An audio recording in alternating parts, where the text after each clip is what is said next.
Welcome back one second to our channel হেমোডেমিক্স। আজকে আমাদের ব্লক চেনের 5th ভিডিও। অবশ্যই যারা আগের ভিডিওসগুলো দেখেনি, আগের 4খানা ভিডিওস অবশ্যই দেখবেন, তাহলে আপনারা বুঝতে পারবেন যে এখানে কি চলছে বা কি ব্যাপার। অবশ্যই নিশ্চয়ই প্রত্যেকটা ভিডিও দেখবেন, তাহলে এই ভিডিওতে আসবেন। যারা ফার্স্ট এই ভিডিওটা দেখছেন অবশ্যই আমাদের আগের ভিডিওসগুলো দেখবেন, আমাদের চ্যানেল আপলোড করা আছে, তাহলে কি হয়তো বুঝতে পারবেন যে পুরো ব্লক চেনের কী জিনিস।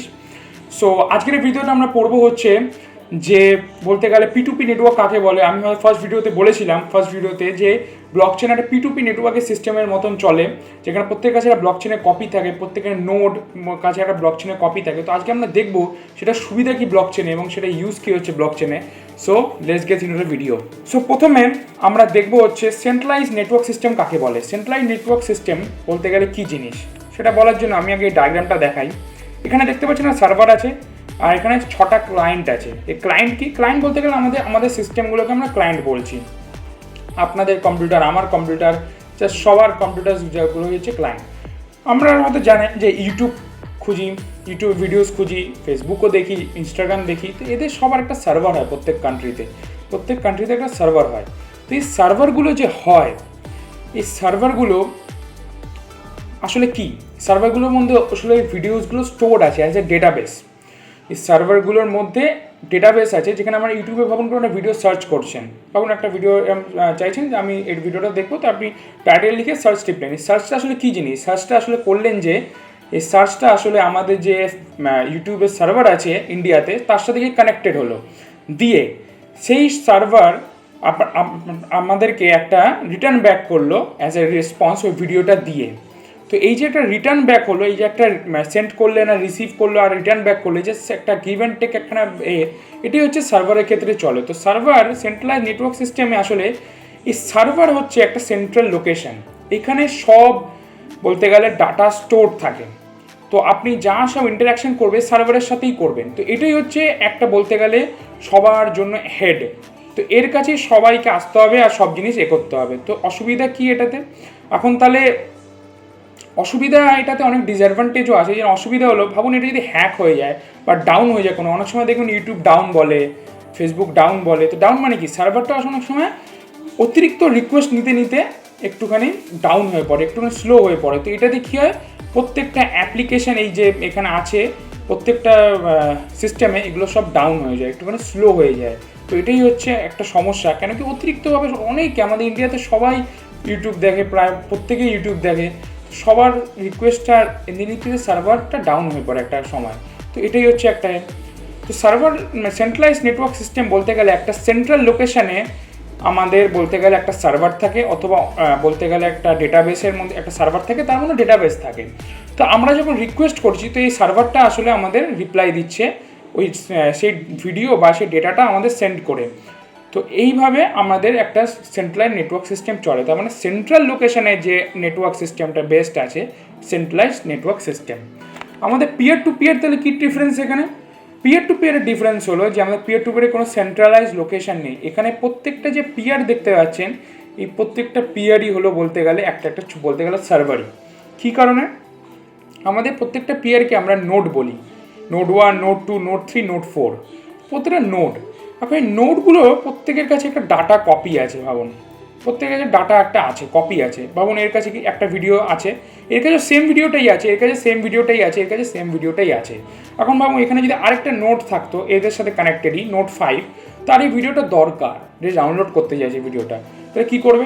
সে নোড 1-এর থেকে হয়তো পুরোনো ডাউনলোড করে নিতে পারে, অথবা নোড 1-এর থেকে কিছু পার্সেন্ট নিল, নোড 4-এর থেকে কিছু পার্সেন্ট নিল, নোড 2-এর থেকে কিছু পার্সেন্ট নিল। তো এইভাবে ভেঙে ডাউনলোড করলো। তো এইভাবে আমাদের বলতে গেলে পুরো সিস্টেমটা চলে এই পিয়ার টু পিয়ার সিস্টেমে। তো এইখানে বলতে গেলে যা ডাটা ট্রান্সফার হয়, এগুলো ফ্রম নোড টু নোড অথবা পিয়ার টু পিয়ার হয়। প্রত্যেকটা আমরা কম্পিউটারকে আমরা পিয়ার বলি, তো পিয়ার টু পিয়ার হয়। সো এখানে বলতে গেলে এটাই হচ্ছে তফাৎ। তো এখানে সুবিধা কি? এখানে ডাউন হয় না, বিকজ ভাবুন এখানে একটা নোট ডাউন হয়ে গেল, এখানে একটা নোট ডাউন হয়ে গেল, বা ভাবুন এই 3টে নোট ডাউন হয়ে গেল, কিন্তু এখন ভাবুন একটা আবার একটা নোট 6 আসলো, নোট 5 এখানে আছে, ভাবুন নোট 6 আসলো, সে একটা কিছু ডেটা নিতে চাইছে, তাতে কোনো অসুবিধা নেই। এখন নোট 4 আছে, নোট 5 আছে, আরও অনেক লাখে নোট হয়। এখানে তো জাস্ট এক্সাম্পলের জন্য 2-3টে দেখালাম, লাখে হাজার নোট হয়। তারা হয়তো প্রথম 100খানা ভাবুন নোট বন্ধ হয়ে গেল, তাতে কিছু যায় আসে না, কারণ হাজার নোট এখনও আছে, তাদের থেকে সেই ডেটাটা নিয়ে নিতে পারবে। তো এই করে আমাদের এই নেটওয়ার্কে ডেটা ট্রান্সফারিংয়ে কোনো অসুবিধা হয় না, বা কোনো ওই অসুবিধা কোনো বলতে গেলে ডেটা ট্রান্সফারের যে রেট ওটা কোনোভাবে কিছু হ্যাম্পার হয় না। আর তারপর আরেকটা হচ্ছে হ্যাকিংয়ের।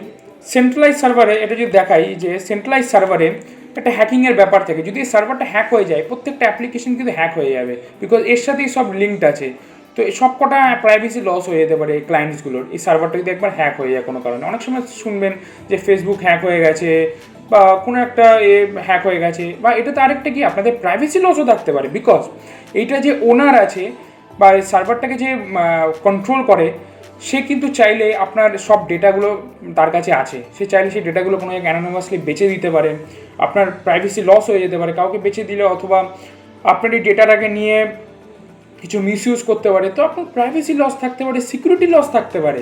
কিন্তু সেইটা কিন্তু এইখানে নেই পিয়ার টু পিয়ারে, বিকজ পিয়ার টু পিয়ারে এই পিয়ারের কাছে কোনো অত পাওয়ার নেই যে এই ডেটাটাকে সে কন্ট্রোল করে নিতে পারবে, সেই পাওয়ারটা থাকতে পারবে না। অথবা হ্যাকিং কী করবে, এই নোটটাকে যদি হ্যাক করলো, এই নোটটাকে হ্যাক করলো, এই নোটটাকে হ্যাক করবে, এখনও অনেক নোট আছে, তাদের থেকে তারা ডেটা ট্রান্সফার করবে, তাদের থেকে তারা নেটওয়ার্ক অসুবিধা, তাদের সেই নেটওয়ার্কের সাথে এরা যে হ্যাক হয়ে গেলে যে বাকি নোটগুলো অটোমেটিক্যালি হ্যাক হয়ে যাবে, তার কিচ্ছু মানে নেই, বিকজ এটা প্রত্যেকটা ইন্ডিভিজুয়াল, এটা জাস্ট ডেটা ট্রান্সফার করবে অ্যাজ এ পিয়ারিং।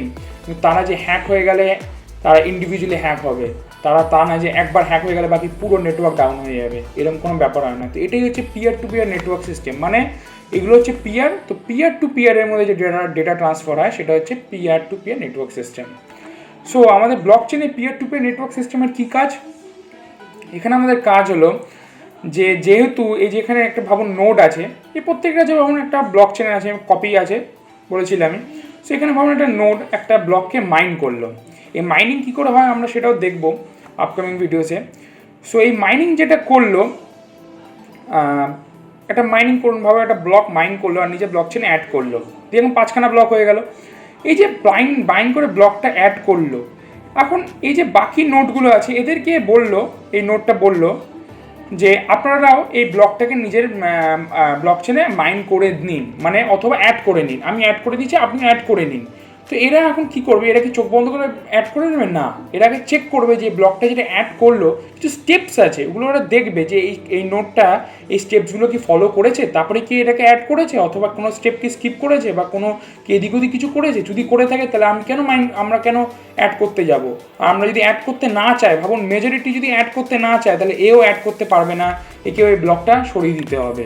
সো এটাই হচ্ছে পিয়ার টু পিয়ারের সুবিধা। এখানে ভাবুন এই যদি এখন বলে, এখন এটা যদি দেখে যে না আচ্ছা এই ভালোভাবে মাইনিং করেছে, এই সব স্টেপ ফলো করেছে, কোনো অসুবিধা নেই ওর এতে, সব জেনুইনলি এগিয়েছে, তাহলে এরাও নিজে সে ব্লক চেনে এটাকে অ্যাড করে দেবে, যে নিজে কপি আছে সে ব্লক চেনে এটাকে অ্যাড করে দেবে। তো এটাই হচ্ছে peer to peer block system, network system and block chain. মানে বলতে গেলে যদি এরা চায়, মেজরিটি যদি চায়, তাহলে এর ব্লক চেনটাকে হাটিয়ে দিতে পারে, এই ব্লকটাকে অ্যাড করতে দেবে না, বিকজ এটা পিয়ার টু পিয়ার, দেখে যে পাওয়ার আছে যে একে কন্ট্রোল করে নিতে পারবে, এটা মেজরিটির পাওয়ার চলে এখানে যদি মেজরিটি চায় যে একে সরিয়ে দিতে পারবে, তাহলে ভাবুন বললো যে না এই ব্লকটা আমরা অ্যাড করবো না, আমাদের এটা ঠিক লাগছে না কোনো কারণে, তাহলে একেও সেই ব্লকটা হাটিয়ে দিতে হবে, বিকজ মেজরিটি বলছে, 4 জনের মধ্যে 3 জন বলছেন না আমরা ব্লকটা অ্যাড করবো না, আমাদের নিজের ব্লক চেনে। তো যেহেতু পিয়ার টু পিয়ার, তো এও রাখতে পারবে না, বিকজ এ রাখলো আর বাকি কেউ রাখলো না, এরকম করলে হবে না, এটা এরকমভাবে peer to peer network system চলে না। সো এই জন্য বলতে গেলে আমাদের peer to peer network system চলে। তো আরেকটা কি আমাদের সুবিধা আছে বলতে গেলে, ভাবুন এই নোটটার এখন যদি এই যে ব্লক চেনটা আছে সেটার যদি ভাবুন একটা বা দুটো ব্লক হ্যাক হয়ে যায়, কোনো হ্যাকার এসে ওই নোটের 2টো ব্লক হ্যাক করে ফেললো, এখন তাহলে সেটাতে কী হবে, সেটাতে এই যে 2টো ব্লক হ্যাক হয়ে গেল, তাহলে এখানে কি হ্যাশ নাম্বার এগুলো সব চেঞ্জ হয়ে গেল, ব্লকের ডেটা চেঞ্জ হয়ে গেল, সব এদিক ওদিক হয়ে গেল। তাহলে এই যে বাকি ব্লকগুলো এগুলো তো হ্যাশ নাম্বারের সাথে ম্যাচ করবে না। অবশ্যই হ্যাশ নাম্বার কী জিনিস আমি বলেছিলামই, আগের ভিডিওগুলো দেখবেন যারা দেখেননি, তো SHA-256 ভিডিওটা দেখবেন, হ্যাশিং অ্যালগরিদমের, ওখানে সব ভালো করে বোঝানো আছে। সো এখানে যে হ্যাশিং নাম্বারটা চেঞ্জ হয়ে গেল, তাহলে এইখানে যে ব্লক চেনটা তো চেঞ্জ হয়ে গেল, এটা ডিফারেন্ট হয়ে গেল এই 2টো ব্লক। তাহলে এই সব নোটগুলো একে একটা মেসেজ পাঠাবে বা একে বলবে যে তোমার ব্লক চেনে 2টো ব্লকসগুলো দেখো আমাদের ম্যাচ হচ্ছে না, কিন্তু আমরা কিন্তু অন্যরকম ব্লক আছে, তোমার কাছে অন্যরকম ব্লক আছে। তাহলে এখন তখন দেখবে আচ্ছা না সত্যিকার আলাদা, তখন এই যে মেজরিটি বলছে মেজরিটি একে বলছে যে তোমার ভুল আছে, তুমি চেঞ্জ করো। তারপর 4 জনের লোক আছে, 4 জন আছে নেটওয়ার্কে, 4 জন বলছে, 3 জন বলছে যে আপনার যে ব্লক চেন আছে সেটা 2টো ব্লক ভুল আছে, চেঞ্জ করুন। এও বলছে 2টো ব্লক ভুল আছে, চেঞ্জ করুন। আরেকজনও বলছে 2টো ব্লক ভুল আছে, চেঞ্জ করুন। চেঞ্জ করবে, তাহলে এই যে চেঞ্জ করবে, চেঞ্জ করতে বলছে, তো এই নোটটা বাধ্য, এই নোটটা এবার বাধ্য যে চেঞ্জ করবে, বিকজ মেজরিটি অটোমেটিক্যালি এটা চেঞ্জ করতে হবে একে, বিকজ মেজরিটি বলেছে, তো একে চেঞ্জ করতে হবে। এখন এই যে চেঞ্জ করবে, তাহলে কী হবে, এই যে ডেটাটা কারাপ্ট হয়ে গেল, এই যে হ্যাকিং করার পর যে ডেটাটা ছিল এর মধ্যে, ওটা তো কারাপ্ট হয়ে গেল। তাহলে এই যে কারাপ্টেড ডেটাটা চলে গেল, সেই যে ডেটা যে নষ্ট হয়ে গেল, সেই ডেটা কীভাবে পাবে, এই যে এদের কাছে কপি আছে, এদের কাছ থেকে সেই ব্লক চেনটা আবার কপি করে নিয়ে নেবে, ব্যাস, তাহলেই গিয়ে ওর সেই 2টো ব্লক আবার রিকভার হয়ে গেল। অথবা এই পুরো ব্লক চেনটা বলতে গেলে, যদি ব্লক চেনটাকে পুরো ব্লক হ্যাক করে নেয়, তাহলে পুরো ব্লক চেনটা আবার ফেরত পেয়ে যাবে, বিকজ প্রত্যেকের কাছে একটা কপি আছেই ব্লক চেনের। তো সে যখন হ্যাকিং হয়ে যাবে, যখন ওরা বলবে না তুমি চেঞ্জ করো, তোমার চেঞ্জ করতে হবে, তাহলে ওদের থেকে ডেটা নিয়ে আবার এখানে বসিয়ে দেবে, ব্যাস, তো কারাপ্টেড ডেটা রিকভারও হয়ে গেল। আর ওদের হ্যাকারেরও কোনো কাজ হলো না। হ্যাকার আফটার কী হবে, হ্যাকার আপনার সরে গেল, ব্যাস, হ্যাক ব্লক সরে গেল। তো এইভাবে আমরা রিকভার করে নিতে পারি কারাপ্টেড ডেটা P2P নেটওয়ার্কে। এবং আমরা যে একটা ব্লক মাইনিং করলাম, এই যে এইভাবেই যে আমাদের এই যে মাইনিংটা হলো, তো এটা একটা চেক পয়েন্ট কাজ করলো। সেন্ট্রালাইজ সার্ভারে এসে কিচ্ছু হবে না, কিন্তু পিয়ার টু পিয়ার এটা হলো, একটা চেক পয়েন্ট আসলে না বাবা, আমি ভেরিফাই করে দেখবো আমরা সবাই যে এটা ঠিকঠাক হলো নাকি বা হলো না, তো এটা ভুলভাল মাইনিং হলো না, এটা কোনো একটা উল্টা নোড নাকি, এটা কোনো জেনুইন নোড না নাকি, তাহলে একে বার করে দেবো আমরা। এইটাই হচ্ছে ব্যাপার, যে পিয়ার টু পিয়ারের নেটওয়ার্কে এটাই হচ্ছে সুবিধা, যে আমরা এখানে নিজের ব্লক চেনটাকে আবার রিকভার এবং যে কারাপ্টেড ডেটা থাকে সেগুলো রিকভার করতে পারি। সো আজকের ভিডিওটা এইটুখানি। অবশ্যই যদি ভালো লাগে লাইক করবেন, আর যদি এই ব্লক চেনের ব্যাপারে আরও জানতে ইচ্ছা করে, আরও অনেক ভিডিওস আসবে, অবশ্যই চ্যানেলটাকে সাবস্ক্রাইব করবেন। আর আমাকে কমেন্ট করে জানাবেন যে যদি কিছু কোনো জায়গায় খুব ভুল বলে থাকি বা কোনো জায়গায় যদি কিছু না বুঝতে পারেন, অবশ্যই কমেন্ট করে জিজ্ঞেস করবেন, আমি অবশ্যই উত্তর দেবো কমেন্টে।